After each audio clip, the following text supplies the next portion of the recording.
Welcome to Impact Stories. I'm here with Unmesh, and please introduce yourself. Hi, I'm Unmesh. Thank you, Jacob, for a wonderful platform for telling the story. I'm a founder of Sopact. Sopact is a 9-year-old social enterprise. We are continuously educating people on the use of social impact measurements. I actually come from technology background in a space called software integration, a multi-billion dollars industry, and it's a company called Tipco Software, which really connects one system to other systems and thousands of systems for that matter. I enjoyed my life in the first career in technology, but coming from India, social inequality issues, women empowerment issues, environment were core to my upbringing. So I always wanted to be in a space where I can make a difference. And so I left that career in 10. Sopac is my passion, and it's a second part of a journey, and it's evolving by itself every day. Tell me about how Sopact makes a difference in the world. What's the good you're trying to make? When I left corporate career, I went to India in one of the most resource constrained environment, a place called Seva Rural in Gujarat, the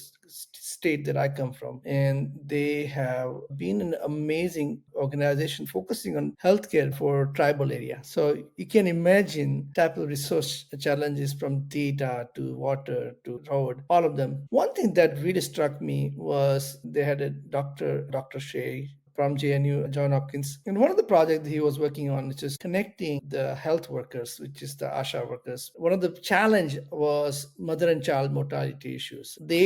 Health workers will go door to door, village to village, collect the data on piece of paper, come to hospital after a month, somebody will upload the data. But oftentimes there's a lot of disconnectedness, especially when it comes to data. We realize that connecting the data faster and real time is very important. Secondly, I also realized that feedback from whoever that you work in this case it was ASHA worker is very important, because without their feedback you cannot improve the service. So in this case, by introducing mobile application and getting the feedback continuously on continuous basis, they were able to optimize the process, that they reduced the mother and child mortality issues from 7 to 5, which is a substantial improvement in countries like India. Entire the state of Gujarat took notice and then they implemented the process. So this is the power of data, the power of the feedback that I saw. And I said, this is the thing that we got to work on. And it's a journey that we are continuously working since then. What does an ideal client for Sopact look like? Most of the clients we have are international to US based client, but many of them come with three main characters.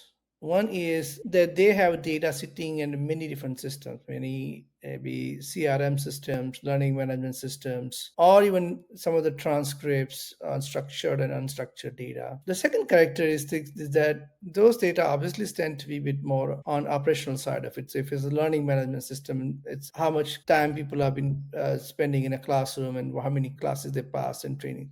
So that's pretty much structured data. But oftentimes, the real story is to combining the feedback that you collect from the stakeholders. And feedback can be in the form of two aspects. One is quality and quantity. So yes or no, or 1, 2, 3, 4 questions, or longitudinal nature, means pre and post. So essentially, by combining quality, quantity in pre and post aspect, you can get much deeper understanding of what employers want, what stakeholders' ambitions are they gaining confidence or not. And then obviously you still have to combine some of the operational data coming from learning management systems in CRM. So you have clients, they really have decent infrastructure for the data, but they are not able to aggregate them and provide 360 views. And that's where Sopac comes in and helps them provide a complete program reporting and aggregation and also storytelling of the data. Can you give me a good case study of a customer interaction where you helped implement that and saw some positive results? So we have quite a few of them documented on the website, sopac.com. But one of them is Talent Beyond Boundary. This organization has been amazing organization with operations in 8 different countries and want to grow in 12. So the main theory change is to having migrants from, let's say, Libya, Syria, war-torn area, who have no hope of using their skills in their countries, moving to countries where the skills really matters most. Countries like Australia, UK, Canada, they migrate there and then they find the matching job based on their profile. Now, one thing that they have done is that they have data sitting in multiple systems, Salesforce being one of them. They have a global catalog where all the jobs are requisitions that people can go and search and apply for these things. They have data that they collect from feedback from partners and the candidates. But one of the challenges you see most organizations is that they spend a lot of time putting data in some CRM system, and because they don't have enough capacity, they download it, they create a pivot table and build the thing, but ultimately their dashboards are pretty stale and static. And their goal was to really use two things. One is to continuously learn and share with the partners how their impact is growing and how they can use the data to grow their partner ecosystem. And secondly, obviously fundraising. They are a very transparent organization, and they made a very live dashboard where they went live within 3 months working with the Sopact. It's an amazing way to raise fund as well as continuously learn from their program's success and the feedback from the stakeholders. What's at stake with all of these impact organizations that are sitting on piles of data? What's the risk of them not doing something about it? Fundamentally, most organizations don't know where to start with respect to impact and data. Oftentimes, they have even forgotten impact is their primary tool and they're not using it altogether. If you see large amount of nonprofit, they spend inordinate number of money having 5, 6, 7 donation management tools internally. Rather than start doing impact, they're focusing more on a fundraising part of it, not realizing the biggest tool they have is an impact. Nonprofits, philanthropic organization, or even impact organization, they don't have this kind of skill sets internally. They may have Salesforce, for example, or Power BI, but they may not be able to keep and motivate the workforce for a long period of time to truly put all the data and story together. You need somebody who has understanding of what impact is. I work with amazing organizations like Enable in India, and they purposefully built this process from day one because they have data that they have shared the knowledge to so many organizations. Now, McKinsey, Scott, and Melinda Gates, they write a check. So that's the thing. I hope that